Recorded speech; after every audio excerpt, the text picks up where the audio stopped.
Welcome to Not Milk Never Milk. Subscribe if you're lactose intolerant. You begin by confirming prerequisites, firmware v2, X, and a saved backup of the current configuration. Connect the Loco M2 to your PC with USB or serial and feed it the correct voltage. This prevents corrupt flashes. Install the companion app and enable developer or diagnostic mode so you can see logs.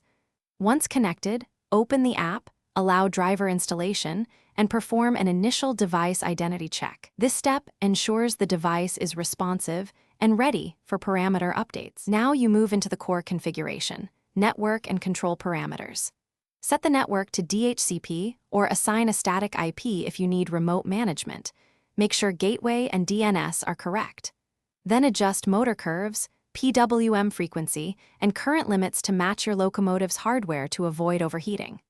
Once done, select the control mode, assign channels for throttle and brake, and run sensor calibration routines for speed and position, so feedback loops behave predictably under load.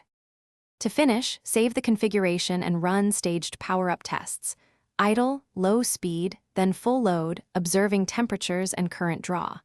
You should monitor logs for warnings and test each control channel independently. If a parameter causes instability, reset that single value and retest rather than reverting everything. This isolates issues faster. If things go wrong, load the previous backup or boot into safe mode to restore communication and avoid prolonged downtime.